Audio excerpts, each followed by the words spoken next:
Hi, class. I apologize for not being able to be with you today, as I had a scheduled conference out of state. Today, you're going to watch this video I have compiled for the substitute.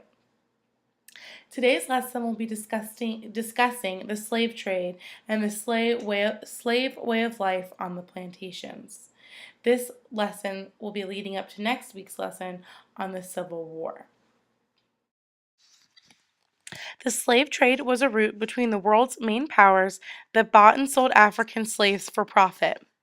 Between 1450 and the late 1800s, it is estimated that between 10 to 15 million Africans were kidnapped and sold into slavery. The expanding European empires in the New World in North, South, and Central America lacked workers until they discovered the buying and selling of African men, women, and children as slaves. The African people did not want to be slaves. They had to be captured and sold into slavery. A business sprang up, slavers. These were traders who captured and sold these people into slavery. The slave trade was incredibly profitable, but incredibly cruel. It ripped families apart. People would come home from a hunt or from the fields and find their families missing. In some cases, entire villages were captured. The people in an entire village were rounded up and traded as slaves. Many captured people died on the ships sailing to the New World. Conditions were terrible. People were packed into the hold of a ship without regard to their safety or their most basic needs. The slaves who made it alive were strong workers and resistant to disease. It was rare that families were allowed to stay together. Some were split up before the trip to the New World, and some were split up when they arrived. The food slaves were fed often lacked nutrition, and meat was rare. New slaves took a long time to become used to plantation life, and many failed to survive long enough to become used to their new living conditions and climate. Diseases like dysentery and pneumonia killed many in the West Indies sugar plantations. Slaves lived in small huts on the plantation land. However, the plantation owner and his family lived in a large house on the land as well.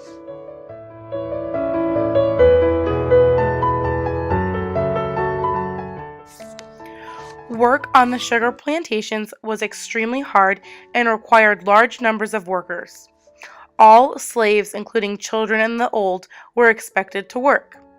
Discipline was extremely harsh and, in some cases, very cruel. Slaves existed for nothing except work. Not all were cruelly treated, but many suffered savage and horrible punishments. Worst of all, they had no future to look forward to.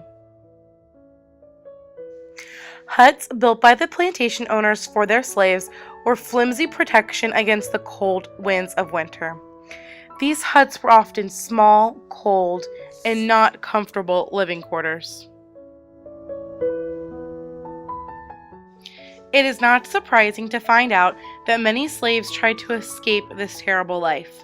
However, if recaptured, they could expect little mercy from their owners, who would want to make an example out of them to deter others from trying to escape.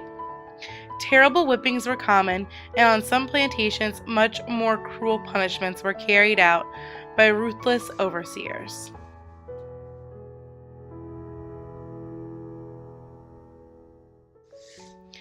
The struggle for the slaves did not end until after the Civil War. The North and South fought each other over whether slavery should be illegal or not. It wasn't until after the Civil War that Abraham Lincoln issued the Emancipation Proclamation, which freed all slaves.